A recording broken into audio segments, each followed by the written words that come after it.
Good afternoon, and welcome everyone to our first in a series of webinars called Paralysis in the Workplace. We're here to spark dialogue about inclusion in the workplace, specifically for people who have experienced a spinal cord injury and/or those who are living with paralysis. My name is Sarah Merrefield, and I'm the Executive Director and Chief Operating Officer at the Thomas E. Smith Foundation, or TESF for short. We are a nonprofit that serves as a catalyst for transformative change for people living with spinal cord injury, or SCI, and paralysis.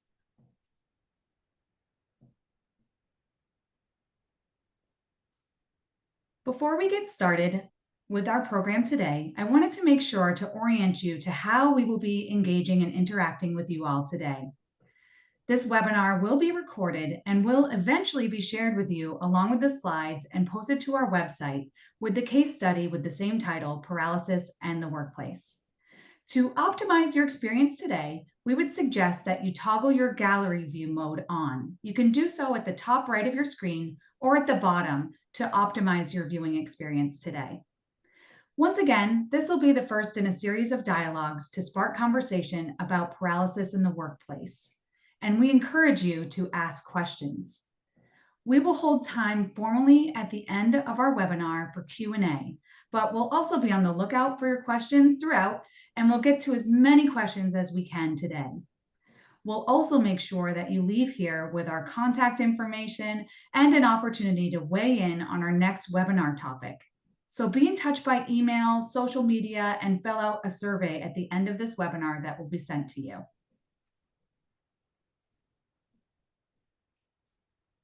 So we know that many of you are new to the Thomas E. Smith Foundation, but are also perhaps new to our cause. So I wanted to take a moment to share some facts about spinal cord injuries and paralysis. Every 29 minutes in the United States, someone becomes paralyzed with a spinal cord injury. And those injuries can cost up to $6 million out of pocket. And that is incurred for the cost of living with paralysis. And today, we have over 5.4 million people in the United States living with paralysis. So what are we going to do about this? The Thomas E. Smith Foundation is known for driving innovation, expanding access, and redefining possible. We were founded in 2010 by our namesake Thomas Smith and his friend Tucker Mullen. They established TESF to provide critical access to essential healthcare equipment and rehabilitation for individuals living with SCI and paralysis. Today, TESF has grown to not only bridge gaps for people across the care continuum, but also to promote broader access to model and high-quality care and high-quality post-injury life. To date, TESF has invested over $1.7 million to support hundreds of people living with paralysis through emotional and financial support, as well as to foster high-quality care and to one day find a cure for paralysis. We are rooted in decades of innovative leadership and lived experience, and we are absolutely committed to dismantling systemic barriers, empowering individuals, and redefining the possibilities for life without limitations. Our work spans across three main focus areas. We support people living with paralysis, bridging the gaps that exist across the healthcare experience. We also fund groundbreaking research to one day find a cure, and we work very carefully to foster community engagement. This is what brings us here today with all of you, and it's our commitment to partner with people like you to ensure that there's a world with greater access, inclusivity, and support for people living with SCI and paralysis. Today, through this webinar, we are creating a space for a conversation about paralysis and the workplace. It's often true that people living with spinal cord injuries and paralysis, they're not otherwise impaired, and often they can be new to wheelchairs or other assistive technologies, which pose somewhat different circumstances from those covered by other inclusion activities. And often the onus is on a person with the injury or a diagnosis to explore technologies and solutions that would uniquely help them get their jobs done. So today, we are here with you to cover three main objectives. One, we want to raise awareness about attracting and retaining talent. Two, we're here to pose ideas for inclusive innovation, along with some things to think about. And lastly, we are here to provide a spark for further action to support talent from an untapped community.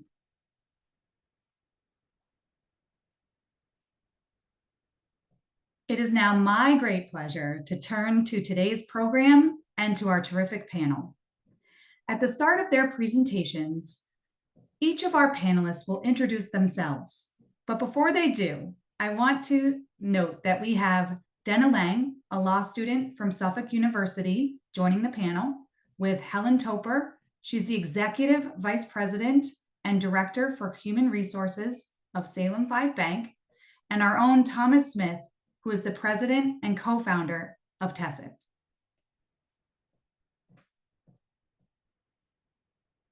Welcome again, and thank you all so very much for joining us today. And thank you in advance to our panel for agreeing to share your perspectives with our audience today. Tom, I'll actually pass the mic over to you to introduce yourself and get us started. Thanks, Sarah, and thank you everyone for joining us today. My name is Thomas Smith. I'm the president and co-founder of the Thomas E. Smith Foundation, and many of you know my story, but some who don't. So an overview is my introduction to paralysis was on August 2nd, 2008. I was an aspiring collegiate hockey player playing at the junior level and had a collision into the boards and sustained an injury in my cervical area. I did a portion of my rehabilitation in Boston, Massachusetts, and then about a month and a half after my accident, ended up at the Miami Project to cure paralysis. And about 6 months after my accident, from going from potentially never being able to walk again, I made a 1 in a million recovery and did end up walking. And then less than a year after my accident, doctors deemed me no more susceptible than the average person to get hurt again. And with trying to obtain a college scholarship in a number of Division I schools, posing that to be a reality, I took that opportunity. And then on October 1st, 2009, my worst fear happened again. I was skating in a practice. I lost my edge and went into the boards head first. Unlike my first accident, my second accident was in the thoracic part of my spinal column, and doctors basically said I had a better chance of winning the lottery 5 times in a row than having two separate accidents totally unrelated. Was discharged from the hospital after 42 days and was doing my outpatient rehabilitation at Boston Medical Center. And it was a Monday on January 11, 2010, and my dad and I were stopped at a red light at Bell Circle in Revere, and a distracted driver hit us doing about 40 miles an hour. He broke several vertebrae in his back, and I re-injured T3. Didn't know at the time that I became the first person in medical history to be paralyzed 3 separate times. So my experience with healthcare, I think, is pretty unique. So throughout the course of my accidents, was considered a paraplegic.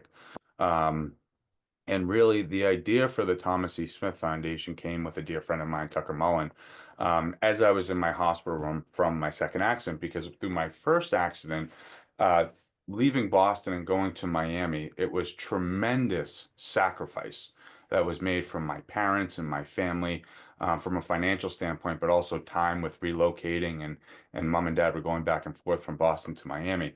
And so I remember thinking to myself after my second accident, oh my goodness, how are we going to afford this?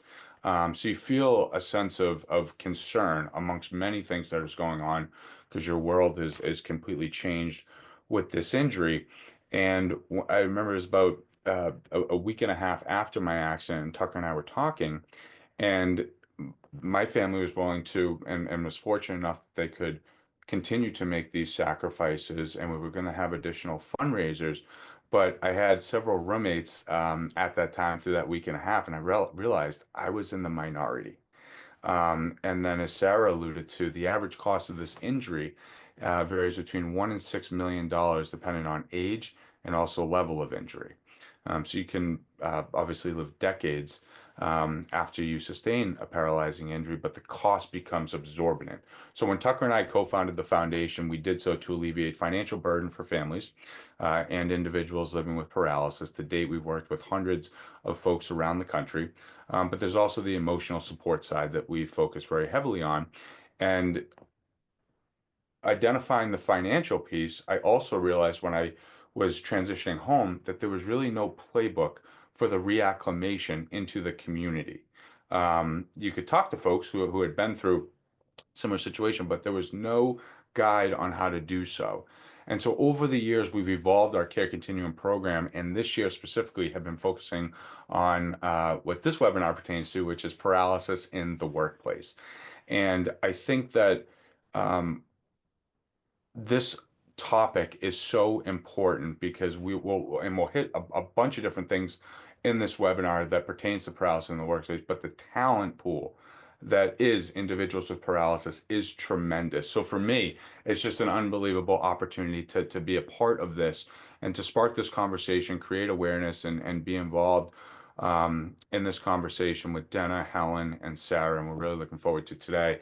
And I do want to, Deena, before I pass it over to you, just thank you and Helen for joining us. I've met Deena through this injury, which I don't wish to meet any individual through paralysis. But Deena, I am really happy we met because you are an amazing, smart, talented person that coming up on a decade, I know time flies when we're having fun, but coming up on a decade, you and I have known each other. And I just think how you have dealt with this injury and overcome so much, and then what you're doing in your professional career, it's infectious and people need to hear this. So I just really appreciate you being here today. And with that, would like to hand it over to you to introduce yourself. Oh, thanks, Tom. I wasn't expecting that glowing review, but I appreciate it. Welcome everyone to the webinar. Thank you so much for being here. Um, I see some familiar faces, but for those who don't know me, my name is Deena Laing. I was injured on New Year's Eve 2015. At the time, I had just graduated from college in 2014. I was fresh in the workspace. I was working for the district attorney's office as a victim witness advocate, and also playing hockey professionally for the Boston Pride. Um, we were actually playing the first women's winter classic at Gillette Stadium on New Year's Eve in 2015. And a little bit into the game, unfortunately, I went headfirst into the boards and ended up breaking my C4, C5 level, which resulted in a serious spinal cord injury. I rehabbed at Spalding in Boston, and I was there, um, from early January all the way to May. So um, I was there for quite a few months of rehabbing. I was pretty paralyzed from the chest down. Since then, I have spent many hours at Journey Forward, which is a gym specialized in helping rehabilitate those with spinal cord injuries and paralysis in general in Canton, Mass. Um, so I started at Journey Forward. I was going, 5 days a week, 3 hours a day. Now, fast forwarding on year 9 here, and I'm still going to Journey Forward in 10 hours a week now. And I started at Suffolk University Law School. I'm doing the evening program there. So I started that last year. So I'm finally getting back to trying to reinvigorate myself into the world of law, and that's what ended um, what ended up getting me connected with Salem 5 um, through the Thomas E. Smith Foundation, which ended up having a successful clerkship this summer. So looking forward to talking about that more.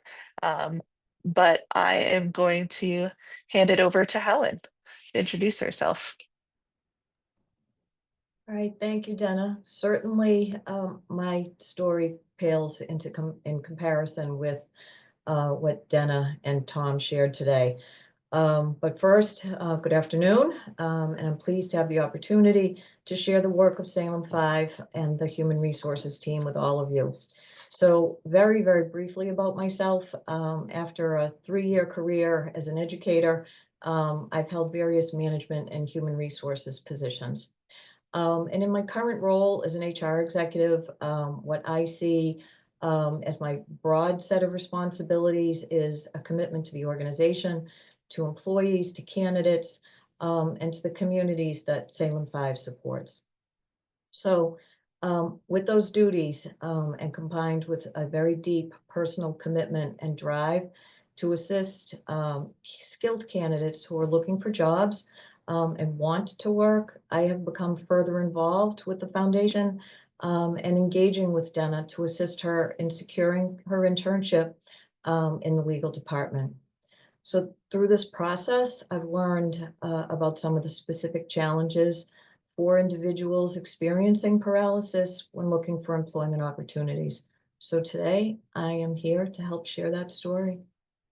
Sarah, back to you. Well, thank you all so very much and for sharing your story and introducing yourselves in that way. So getting into our presentation, why don't we go ahead and start with you, Tom? I know it's been 16 years since your first accident, and within a year and a half, you sustained 3 separate paralyzing injuries that you just described to everyone. Yep. Can you take us to a time in your career where either at the foundation or with your work elsewhere, where you encountered impediments or barriers to really getting the job done? Yeah. No, thank you, Sarah. Yeah, so after my third accident on January 11th, 2010, as I mentioned, after my second accident, Tucker and I had this idea to form the Thomas E. Smith Foundation. But after my third accident, I really had to find my purpose in life, and that was moving forward. And we decided, and my family, that we were going to give this foundation a go and put all our energy into it. So I remember having the conversation with Tucker because come late winter, we started to get notice from our attorneys that we were going to become a registered 501c3 nonprofit in Massachusetts, either mid to late spring, and which ended up happening in May of 2010. So we were thinking, okay, how do let's kick this off with a bang, and what can we do to really make a mark in the community and get our message out there and do something fun with it. So at the time, and I saw that Dave Estrada is on. So Dave, I want to give you a shout out because at the time I was thinking, well, I'm an athlete. How can I do something that can challenge myself physically? And okay, it's we're approaching spring. Can't ride a bike, but I can do many other things. So Dave was nice enough to lend me a hand cycle wheelchair that, if many of you have seen the Boston Marathon or different road races, very similar to what you see the racers in there. So I just said, you know what, we're going to create our own marathon. So my plan, and as Tucker and I are going through this, we were going to leave from my hometown in Swampscott. We were going to cross over to Salem, right by Salem 5, and then go to Beverly, Hamilton, turn at Hamilton, go to Wenham and Manchester by the Sea, ending up at the pier in Manchester, exactly 26.2 miles from my parents' house. So I said, this is perfect. But because we were crossing through multiple towns, we had to get permission by the police. So naturally, the first place I went was my hometown, the police station. And I got dropped off. And as I'm going to enter the police station, there's stairs. Well, I'm paralyzed from my waist down. I can't get in. Go to the side door, there's more stairs. So I'm thinking to myself, okay, well, maybe there's a back ramp, and so I call into the police station, and to say that there was a awkward 10 seconds of silence would kind of be an understatement, because I was explaining to the police officer, hey, I'm outside, it's starting to rain, I want to get in and talk to you about this charity event. And it was like, oh, how do we get you inside?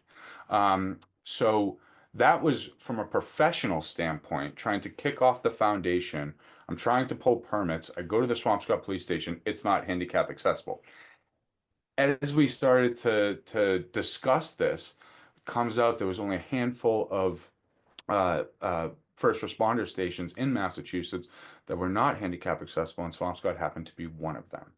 So at that point, I had a decision to make. And then going to Salem, Beverly, Hamilton, Wenham, Manchester, every place being handicap accessible, I said, you know what? This not only is going to benefit me, but it's going to benefit a ton of people, whether they're wheelchairs, elderly. I started thinking about parents with strollers, that if we make this handicap accessible, it would be a good thing for the community. So from there, I decided to work with the town administrator at the time, and we came up with a plan to present a proposal to put in a temporary ramp at the police station, and then present to the larger community as well as the select board the potential to building a new police station. And from March of 2010 to September of 2011, with working with the town administrator, the selectmen in town, and the community of Swampscott, a new police station was approved that was constructed over the next 2.5, 3 years, and it's fully accessible.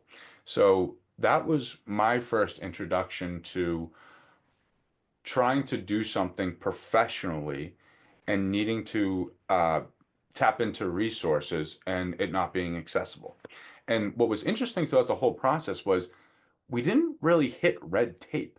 It was, oh my goodness, I'm so sorry. But it was like, no, that it's fine. But now that we have a problem, let's come up with a solution. So I say that because a large part to this was awareness, creating the awareness, but also that, as you heard from the numbers with Sarah, every 29 minutes, someone in the country becomes paralyzed, unfortunately. 5.4 million people living with some type of paralysis, whether it's SCI or neurological disease. Unfortunately, paralysis is on the rise, so I'm not going to be the last one to try to enter the police station. So I was very gracious for the town of Swampscott, but that was really my journey professionally, being introduced to a workplace with what I hope to be a partner, which they ended up being a great partner, the Swampscott Police Station, and it not being accessible, and how we changed it. And I think we did so in relatively quick time. Thank you for sharing that, Tom. And I love the theme that you're bringing to the forefront for all of us, which is awareness. I think that rings true, and the fact that it wasn't a lot of red tape is really hopeful as we enter this discussion.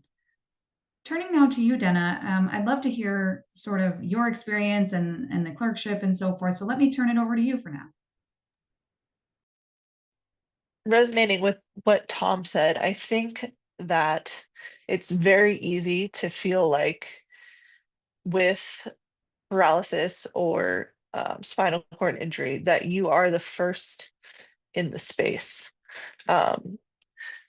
because there's a lot of things that you're doing differently, that you, as Tom mentioned earlier, that you don't really have the game plan for.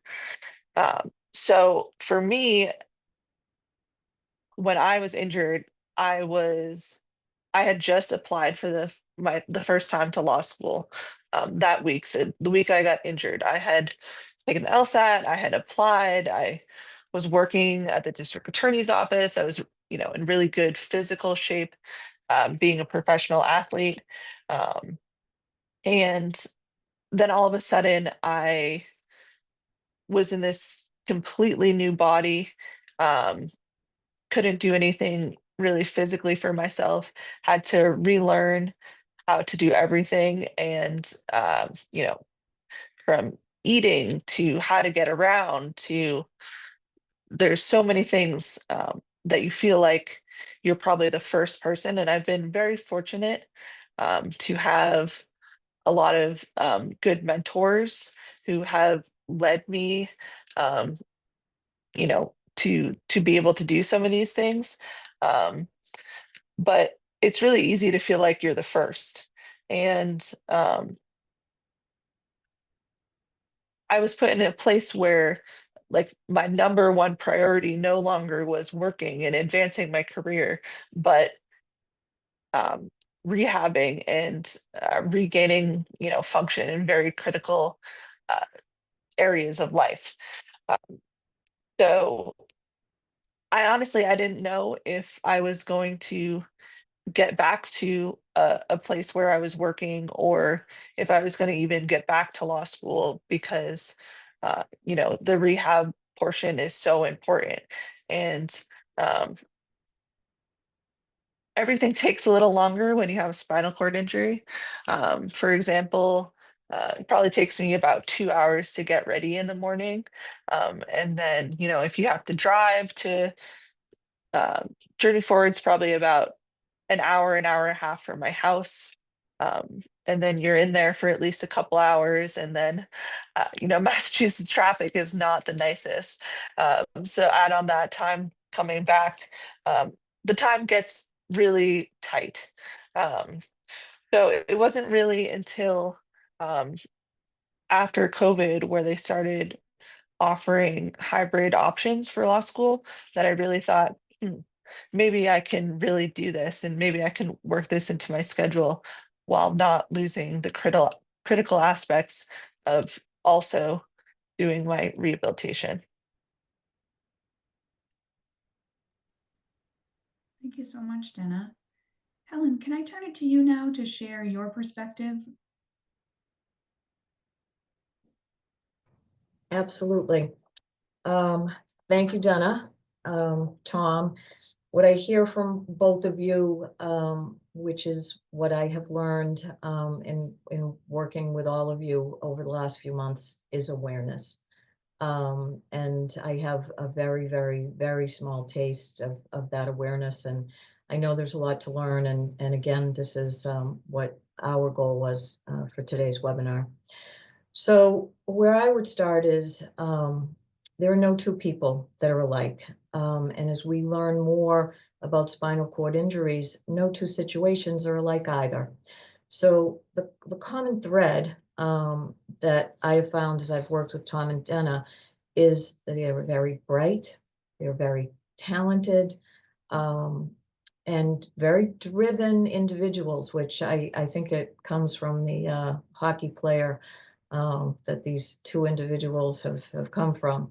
So therefore, as an employer and seeking talented candidates in a very tight labor market, broadening the talent pool and exploring how we can create opportunities to hire someone with Deena's competencies and her growth potential. It opens the door to start solving some of the resource issues that companies face today. So in working with all of you and preparing for this webinar, I read a statistic that the unemployment rate for people with a disability was 7.2% in 2023. And that's about twice of that with individuals with no disability. So if you think about the challenges in finding the best talent, consider what that you have people with any type of disability, not just SCI, who are struggling to find jobs. So as my team and as those on this call have heard me probably say too many times, I continue to be very perplexed by this job market. I talk to my peers and they struggle to find qualified candidates and retain employees who want to roll up their sleeves and go to work. And then I talk with people like Deena, who couldn't find an internship, or you know what, it's not even those with a disability. I talk to a mom who wants to return to work, a college graduate. So it's clear that there's a problem to solve. So we don't have all the answers, but based on the experience in hiring Deena, I realized that through this awareness, you can create momentum while learning along the way. So Sarah, back to you. Well, thank you so much for that, Helen. And I think that positions us really well to get into the meat of today's conversation, which really is about the case study, your experience together, and where we go from here. So Tom, I'd like to start with you as we get into our conversation and really ask you to share with our audience, what was it like for you when you transitioned to your next steps, as Deena kind of described, after injury, as you started to think about what those would be and how they would be? What was that like? Yeah, no, it's a great question, Sarah. So just for context, when I had my third accident, I was 20 years old. So I'm a July baby. So July of that year in 2010, I turned 21, and so it was my goal to go to college. And so as we were looking around, we found a college that really fit what I wanted to do, which was business and that entrepreneurial mindset and things like that. So, okay, paralyzed from my waist down. Some things are going to need to be a little different, but I can have a full college experience, and this is the conversation that I'm having with my parents, right? We can have a full college experience, and everything can be accomplished, and this was going to be great. So we go to the college, and it was mom and I, and so we're sitting in the admissions office, and the gentleman, the dean of admissions at the time, said, "Hey, I didn't want to call you and tell you this, but you are the first person." So the college was opened in 1919. You were the first person in a wheelchair to be a student here. So now I'm like, okay, well, we went through this process with the Swampscott Police Station, but let's take this path because I'm going to be living on campus. So this is my first step professionally to try to move out of the house and build a career. So what was interesting about the process and working with the college was a couple things. One, some things are very commonsensical. So we live in New England, right? And different areas of the country experience these same things. Old buildings need to be updated. It's not really a heavy lift to make some of these modifications as updates are coming. So I think that's important to put out. But then when you get into the intricacies of it, I said it before when we were looking at the police station with the college, which we're obviously looking at dozens of buildings. It's not just folks with paralysis that this benefited, but putting in door openers. And then you look at the widening, are the doorways wide enough and things like that, and that does benefit individuals with the injury or neurological disorder. But putting in door openers can benefit more people than just individuals with paralysis. And then looking at, okay, it was stadium seating for some of the classes. Can I come in and then get a front row seat and not be kind of out on an island by myself, but really feel like I'm a part of the classroom? So we address that. What wasn't able to be accomplished, but we figured out a great solution, was I couldn't live with undergraduate students. There was no accessible living on the first floor in the undergraduate building. So what we decided was I pivoted to live with the graduate students, where they actually paved a new parking spot that was right next to steps at the time, and then they took out the steps and put in a ramp to the first floor. The room already had a beautiful handicap accessible bathroom, which is great. But being a hockey player, I wanted to get involved with the hockey program. Well, the rink wasn't accessible. So the college decided that they were going to put in a rink. And as we were going through this process, so we started this at the beginning of 2010. And then I joined and became a student in September. So 9 months later, the common theme was you're not going to be the last person that comes to the institution that's in a wheelchair. So this is not only the right thing to do, it's we're looking out for future individuals that want to be part of this community. So we started with the basics to wrap this up, which was the automatic door openers. Can I get to class? Making sure that I had accessibility that way. And then we looked at, okay, from freshman living to sophomore living, social aspect, am I able to access different areas there, which I wasn't able to access all the buildings, but the majority. And then hockey was obviously an important part of my life. So the school made a decision to make that a possibility for me to spend time with the team and attend the games. So it was I learned a ton, and I think that the college did too in those 9 months. But I'll pivot back to what I said with the police station. It was about the awareness, and then when you start to open that, a lot of it becomes commonsensical. And then once you go there, it's like, wow, you're not going to be the last person that is going to come here that's in a wheelchair. So we're going to solve this now so we can move forward as a society. That's so interesting, Tom. What a different experience for someone who's so young and just wanting to have a normal experience and having to educate the educators about how to engage you in a way that was normal. So I'm glad that you're able to do that. But again, it kind of highlights that awareness piece, but also the fact that, which I'm hopeful for, most people are willing and really excited to make the changes necessary to allow not just yourself or Deena, but anyone else who needs that space. So thank you for sharing that. That's really helpful. And I wonder, Deena, sounds like this kind of resonates with you too, and would love to hear what it was like attending, and whatever else you may like to share that kind of riffs off what Tom just described. Yeah.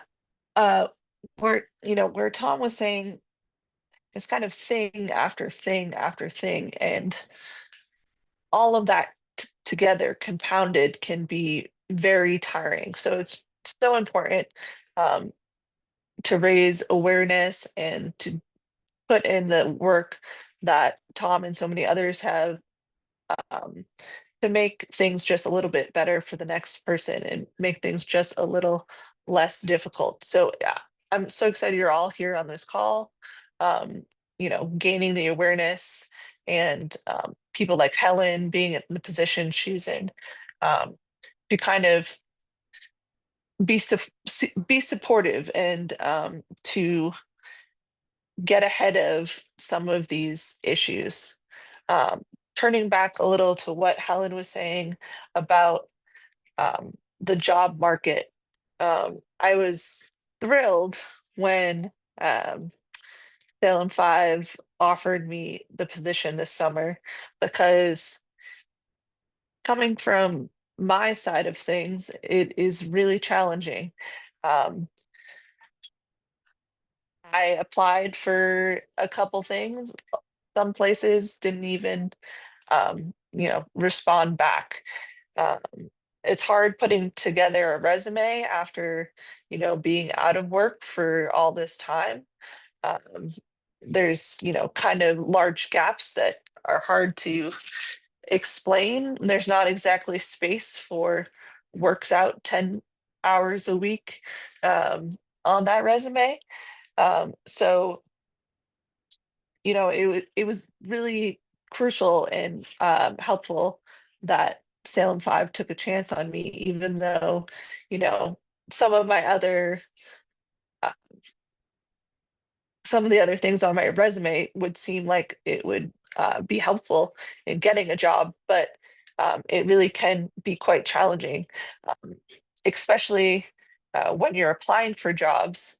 You have no idea if the job you're applying for is going to be accessible. It's not like on the um, Indeed page, it says accessible for, no stairs, wide enough doors, um, accessible bathrooms. So it can be really challenging from this side of things. So again, it's huge that everyone is here and taking some stock and becoming more aware, so you can be supportive on the other side of it. Great. That's such an important point, Deena. Thank you so much for sharing that. And, I think it would resonate with just about any job seeker, but you add the details that you so rightly point out. It's a lot of work to maintain your exercise schedule, deal with traffic, and also navigate, challenges that are resulting from the spinal cord injury that, have gaps on your resume and things of that nature. And so today, we're really here to share this example of how to better support people living with paralysis in the workplace and to attract talent from really a sometimes untapped community. So we're going to get into the portion of our program where our panelists will share their experiences from this summer clerkship, and it'll feature some of the highlights that we pulled ahead into our case study, Paralysis in the Workplace. So Helen, can you describe what this clerkship really looked like from the perspective of Salem 5 Bank, and making sure that Helen, that you had a team that was ready to ensure that Deena had a good experience and so forth? That would be really helpful. Okay. So I'm going to start with how we met.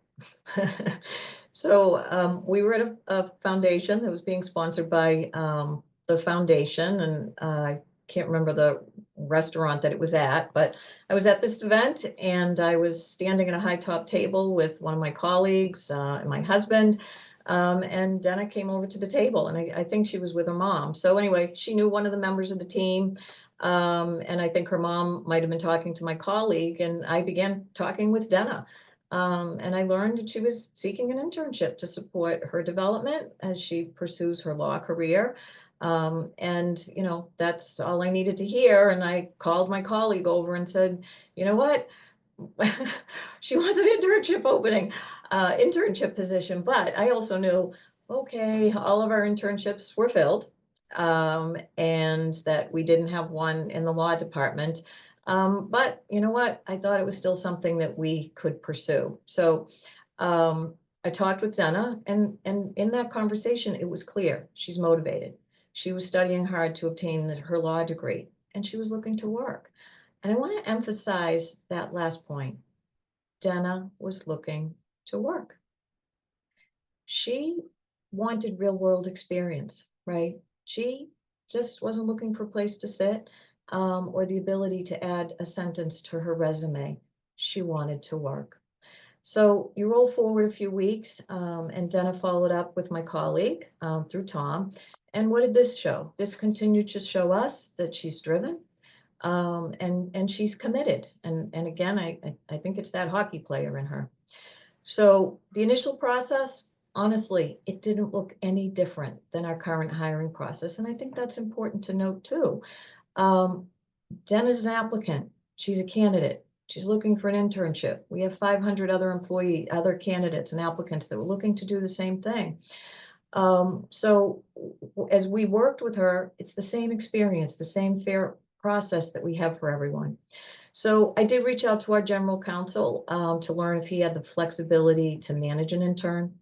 And we talked about what would be required of him, his team, in supporting an intern. And during that conversation, he said, hey, can I see your resume? So again, this isn't any different, right? I'm talking to any hiring manager about an application, and what does he ask me? I want to see the resume, right? So again, same process, nothing's different here. But at this point, I did explain the uniqueness of the situation, Deena's challenge in securing an internship, and my desire to help. So after he reviewed the resume, he was certainly very impressed with her skills and experience. And after you listen to her story today and you hear about her background, who isn't impressed with her? So he gave some thought as to how we could use an intern, what would be valuable to Salem 5, what would be valuable to him, and also what would be valuable to Deena. So we scheduled an interview, and after a few conversations with Deena and HR and the manager, we agreed to move forward with an internship assignment. So I think, other than perhaps probably extending a little bit more effort to advance this internship, and obviously we may have worked a little bit harder to push this, but how this process looked internally at this point, it's really not that much different. What a helpful context, Helen. That's really it sets the stage really nicely for this. And I think it is that awareness piece, but it's also like this is someone looking to work. And I really love how you put that together for us. Turning to you, Tom, could you set the stage here for why an experience like this makes a difference? Yeah, and Sarah, I think it's Helen, I like to parlay off what you said because Helen was at a Thomas E. Smith Foundation event. Deena's been friends of ours for years, and so the two are able to meet there. And really, my input with working with Salem 5 and Helen started with the leadership in HR. And I think it's important to note, and Helen's extremely humble, but Helen's one of the most kind people that I've ever met. So a lot of this starts with kindness. Um, and you have to want to do good in order to make good happen, right? And so when we were talking about this, my position really was at 30,000 feet, which was, hey, things to be aware of. Hallways, corners, desks, if we need any technology for voice activation, things like that. And then it's really talking with the individual. But from a person who has gone through this, and then taking myself out of paralysis and then just thinking about this as if I know nothing about the injury, it's you look at someone in a wheelchair and their life has obviously changed, right? You can only imagine the challenges that they go through. And I think when you think of, and then pivoting back to someone who um, lives with paralysis and obviously a very different level than Deena, you just want an opportunity. You want that shot on goal. And it starts with kindness, and that's what Helen provided. She provided an open mind, and so did her team. But from there, it's just that opportunity to be a productive member of society. And I think that one of the things I hope folks take away is that everyone has an opportunity to make this difference, and provide that opportunity, but you just have to want to. And so when I think about this, Sarah, it starts with the institution and the leadership. This is not a impossible endeavor, but you have to want to do it. And so we're very grateful. And Salem 5, in full disclosure, has been a partner of ours for coming up on a decade and a half. And I think one of the reasons why we gravitate to them is because they're willing to be leaders in the space and try new things. And that's my challenge to everyone: be a leader, try new things. Because as you'll hear through this conversation, there can be profound um, outcomes that can really benefit not only an individual with paralysis, but also the community and the company that work with these individuals. That's so helpful, Tom. And I think, I heard two things there. It's like you definitely need to have an open mindset and think about things maybe just a little bit differently in places, and we'll get detailed there as we go throughout. But I also heard from Helen that it's not that different in terms of seeking qualified applicants. And Deena was someone who had the qualifications for this and just needed an opportunity. And so I like, pairing that together is really helpful, I think, context for this. And Deena, I'll throw it to you, and I'd love to hear how this worked for you or what you might like to chime in on here. So it was a nice position to be in where I was able to make this connection through the foundation event, because I was already in a higher position than I would be if, I just randomly applied for a different job, because the ADA allows for um, you to not disclose your diagnosis upon interviewing. But it's kind of a catch-22, because the ADA also allows um, you to request reasonable accommodations. And you can't really go about not disclosing your injury and kind of the accommodations you might need, and also ask for those accommodations. So I think that um, it was really nice to not have that challenge to start with. And I would agree with Helen that the process was very, very standard to what I would have faced pre-injury, right up until the part where someone from the HR department asked me what accommodations I would need. Um, and we kind of hit on this earlier, that the onus is on us to kind of know what we need. But someone not being in the workspace yet with this injury, I didn't really know what exactly I was going to need. Um, so it was really helpful that that HR person kind of had the knowledge and the wherewithal to kind of give options, and that kind of took some of the weight off of my shoulders to figure out what was going to what was going to need to happen. And moving forward with that, what we ended up doing is they had me come into the office before I was to officially start. And we kind of did a walkthrough of the space um, to make sure that the doors were wide enough, um, to make sure that I could get through the hallways. There ended up being some like like a shelf or something that needed that they could move, made it easier for me to navigate. Um, they showed me where my desk was going to be. They gave me a nice big space. They elevated the desk so that I could get under it after that walkthrough visit. They were able to provide me with a laptop that had a touch screen, which made it easier for me to complete the work. Probably one of the bigger things that we ran into is that I couldn't really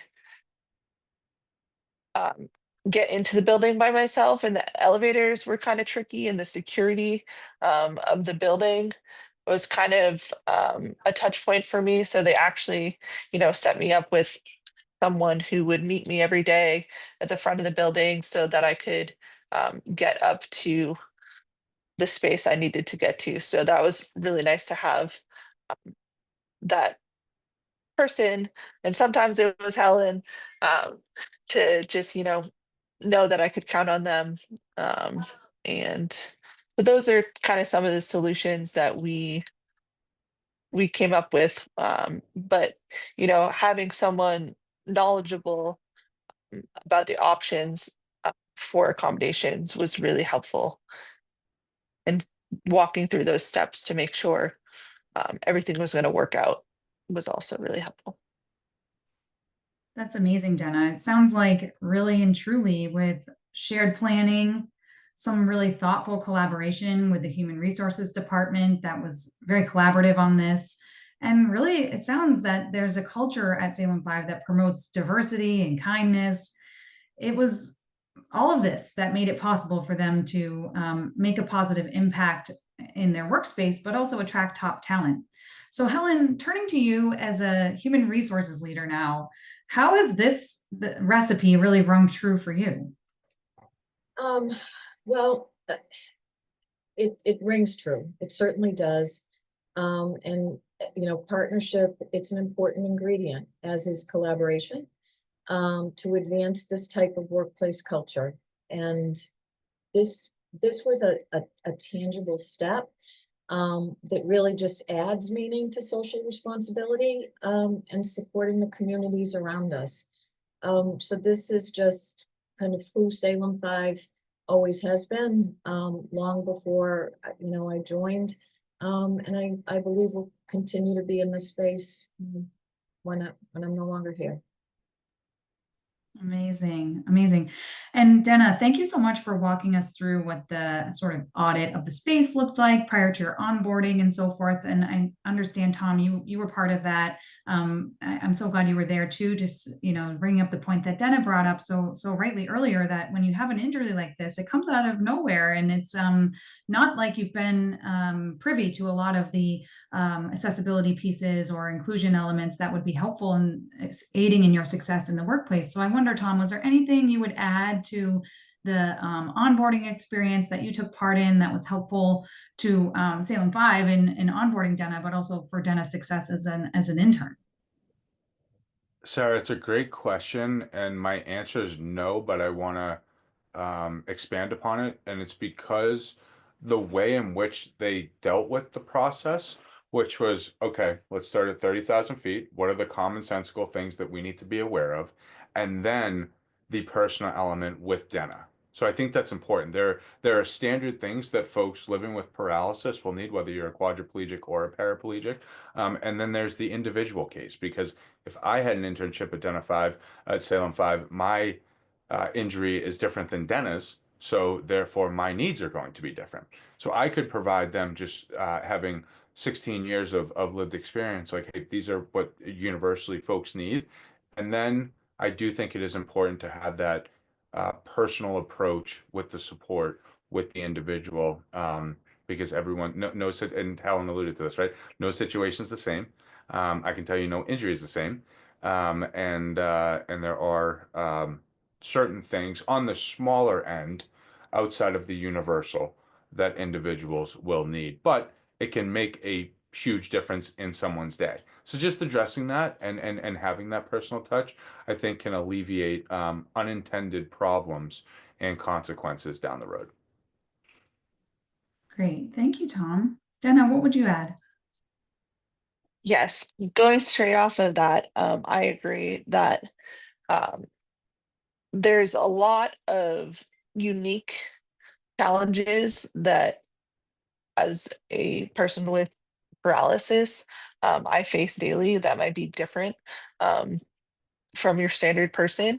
But some of the things that Salem 5 was able to do for me was critical with me being successful um, with the internship, like giving me flexible work time so that I can continue with my workouts.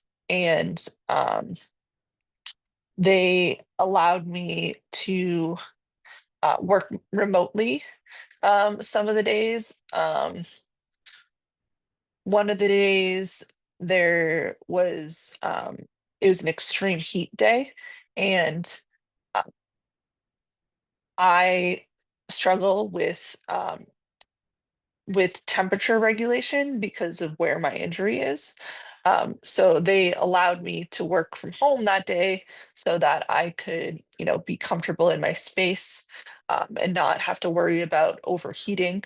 Um, Additionally, there was another time during the internship where um, my ceiling lift, which allows me to get out of bed and into my chair, it had broke that morning when I was getting ready.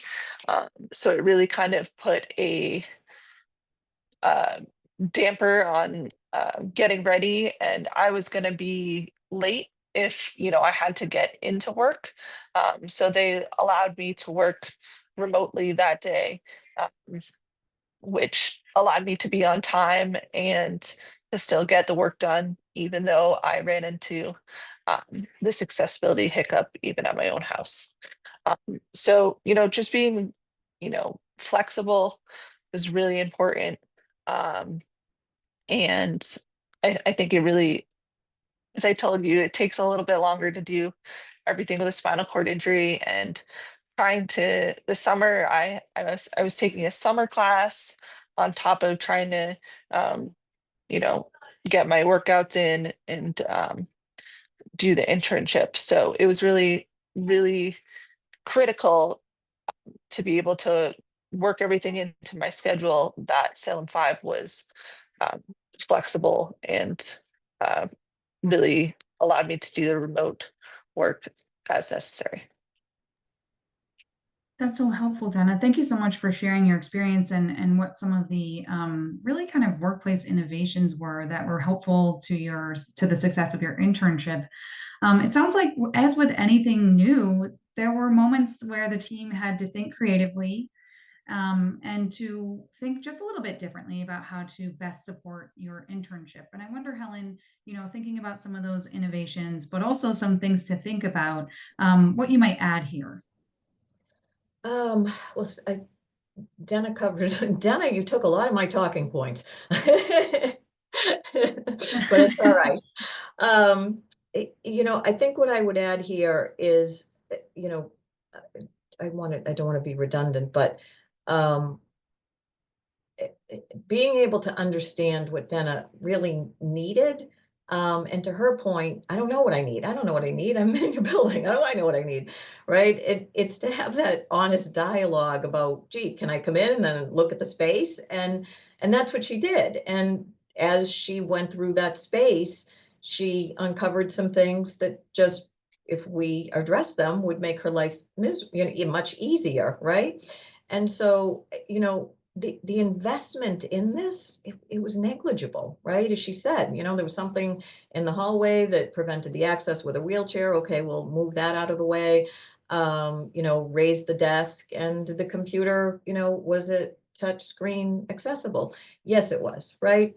I think where the additional work probably comes in, it's for the manager, right? So as you hear Deena speaking about what her needs are, the manager really needed to take a step back and think about his work, his objectives, what he needs to get done, and understand that based on Deena's unique set of circumstances, he needed to give her work that would align with his deadlines, right? And so if she was not in the office in the afternoon, or she was not online in the afternoon, whichever her working situation was on any given day, they both needed to be, clear on, okay, you're doing this work, Deena, but I need it by 10 o'clock tomorrow morning. So it was important to set the deadlines, one, but also to set the work that he was going to be giving her in a way that, one, it was, important work. It was challenging work for her. And it was work that he needed, but that he could manage the deliverables in a certain way. So I think that was a big piece of this in planning the work. And obviously we needed to arrange, as Dennis said, a schedule with her that would allow her the time to meet her personal commitments, right? But that the manager could also meet his deadlines and objectives as well. And I think the last point is that this internship, it required everyone to be more present, I think, than they might otherwise be. And it's not only about being physically present, but mentally present as well.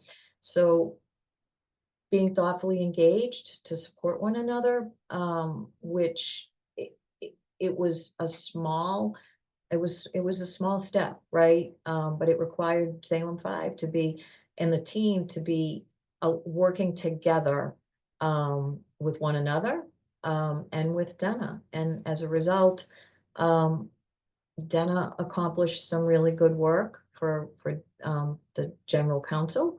And I think, Deena learned some things along the way that's going to continue to help her to advance her studies when she's, is in class and she pursues her career. That's so helpful, Helen. And it sounds like it was an impact on the culture as well. And so thank you so much for sharing that perspective. Tom, is there anything you would add as we kind of wrap up this component to our presentation?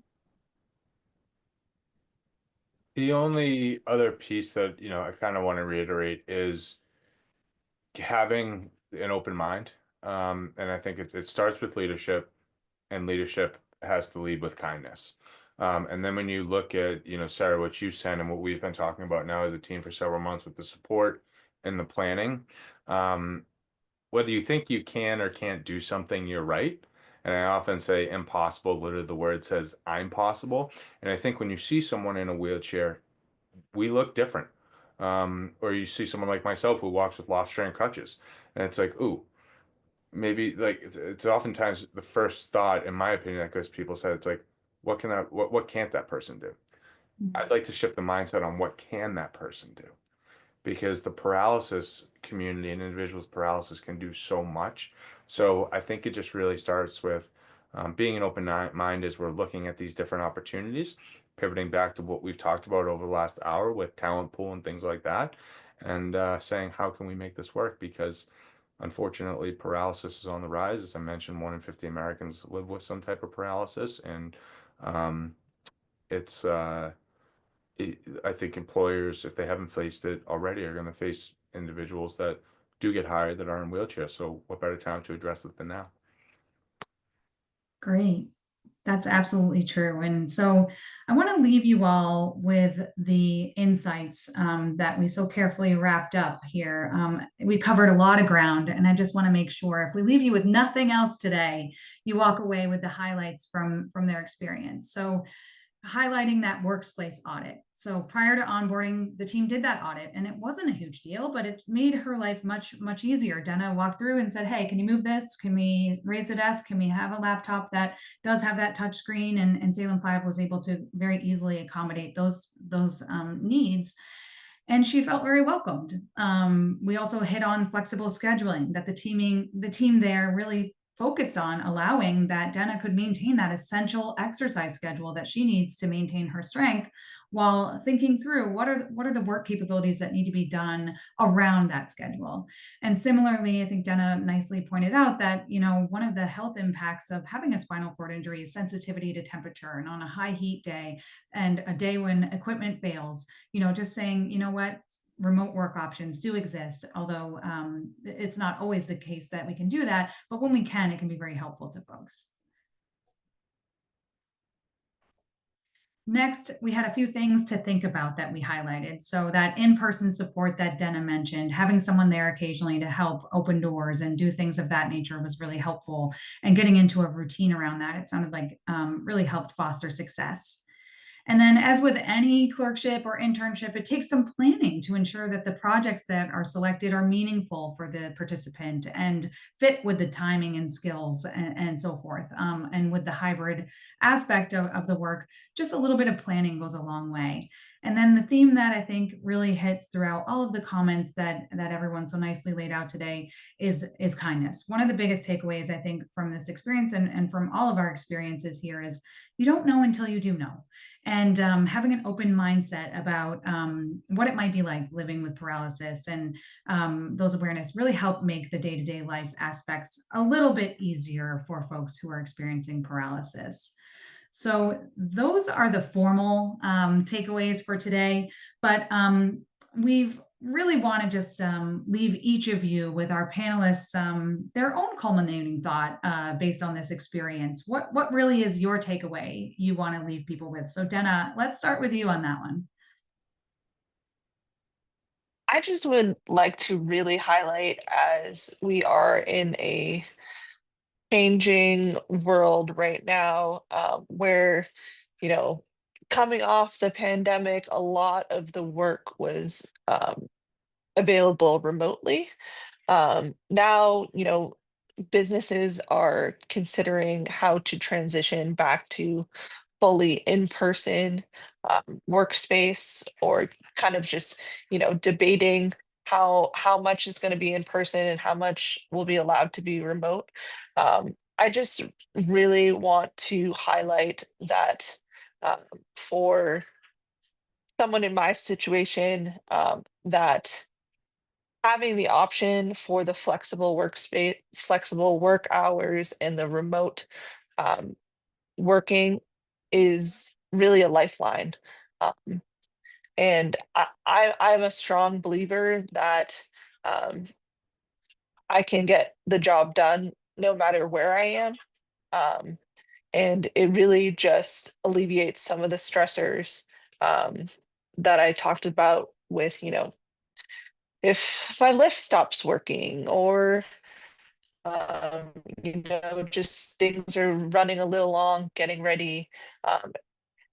It's really nice to be able to be in your space. And I think that Helen touched on the very beginning, the unemployment rates. And if you look, um, for people with disabilities, the employment rates before the pandemic and the options that were created to kind of accommodate the pandemic, uh, the unemployment rates for disabilities lowered because people had this open door to kind of work from home.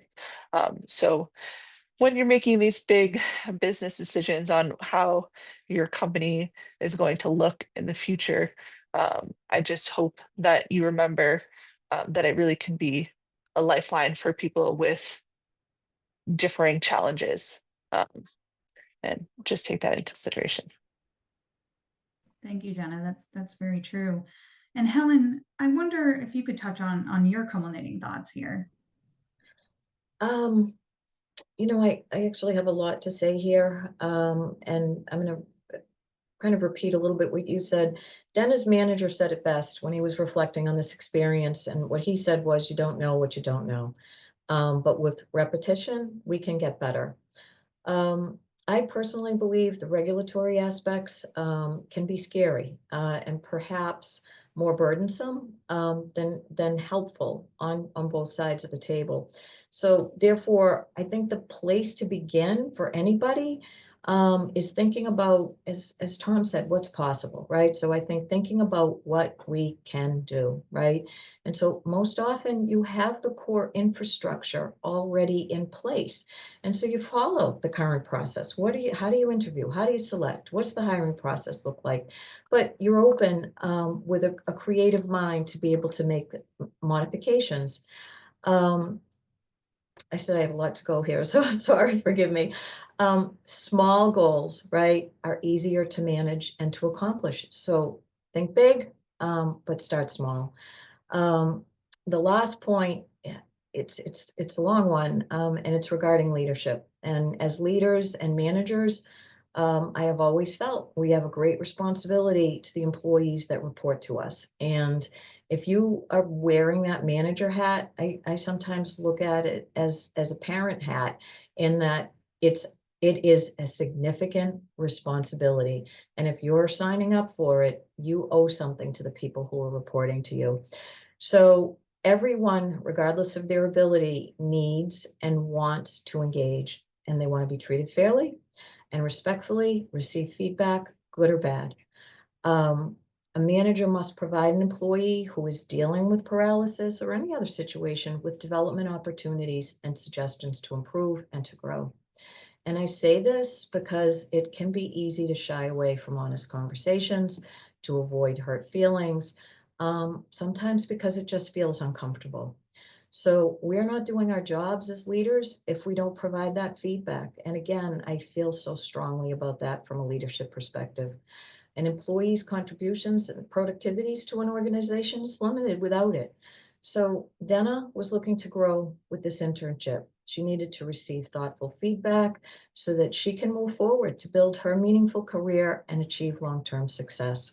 So my final thought here is, this is a relationship, and in any relationship, to be successful, you need open and honest feedback, and dialogue is key always along the way. Helen, that is so helpful. Thank you for leaving with that thought. Tom, you want to close us out with your culminating thought, and then we'll turn to Q&A? Sure. Helen, I'd just like to pick out a word that you said that I just want to expand upon, which is uncomfortable. And I think you and I have had this conversation, with starting with leadership, and I think you did a good job at this. Let's make the uncomfortable comfortable, right? For overarching, for folks that may look a little different or need a little bit more assistance. It starts with a conversation and starts with awareness. I can speak for everyone that I've had the pleasure of interacting with that has wanted to re-enter the community. We don't want special treatment. We just want an opportunity, and we want a fair opportunity. And that's all we're asking for.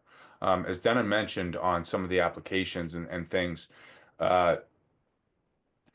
it's hard to articulate your needs without saying, "Hey, I am in a wheelchair," right? So it's giving folks with paralysis a seat at the table, then decide on our ability if we're qualified for the job. But don't disqualify because of what you see. Get to know.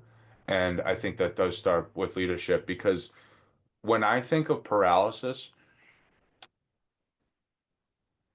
the most courageous people, when I think of from the time of my accident, first one in 2008 to today, that I've met, any employer would want to hire them because of the courage that it takes to conquer paralysis and get yourself in a position to have a seat at the interview table. As Deena described, the mornings are harder.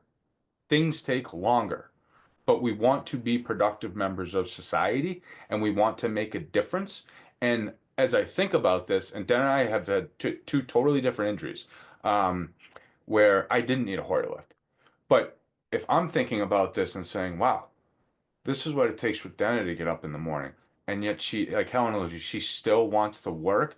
There are intangibles here that I think can be infectious when someone comes into the office and is a part of the team, that can almost, in my opinion, outdoes the resume. They need to be qualified for the job, but you're going to learn so much from these individuals that will provide a unique opportunity and a diversity to your team, that I think it's hard to kind of quantify that sometimes. And it comes back to the paralysis community. We just want an opportunity. So my challenge would be to start the conversation.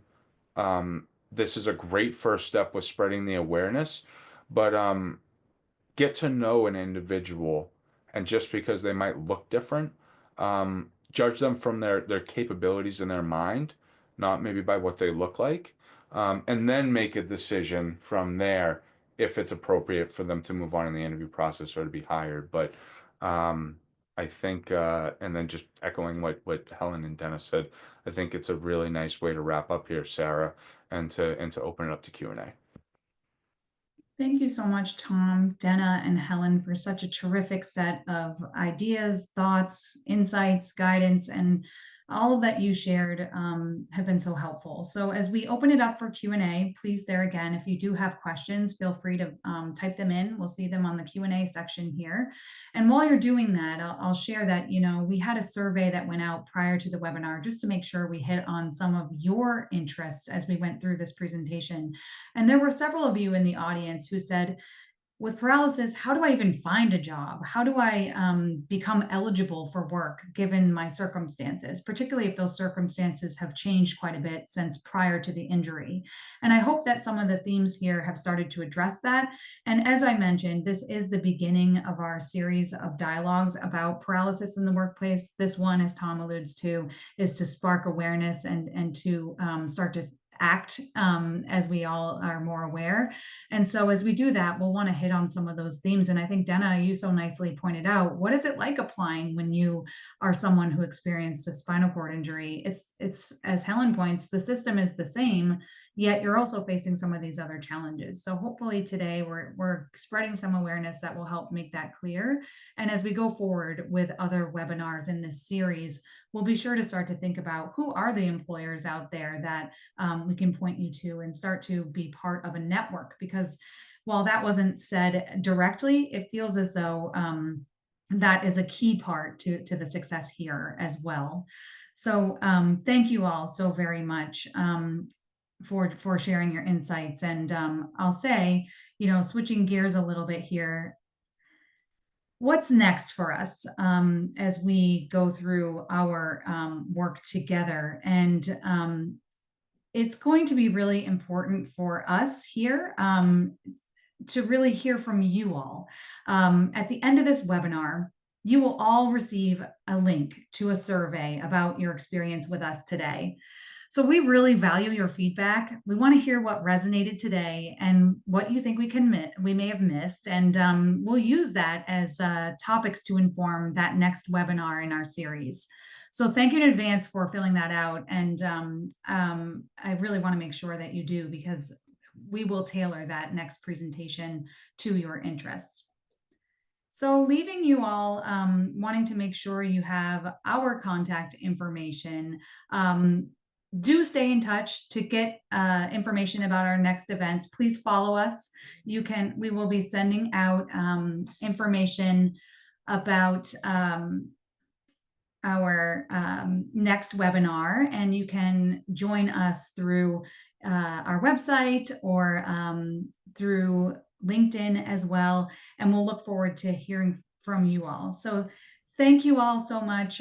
Thank you to our panelists for joining us today for this first in a series of discussions around paralysis in the workplace, and hope to see you all next time. Thanks again.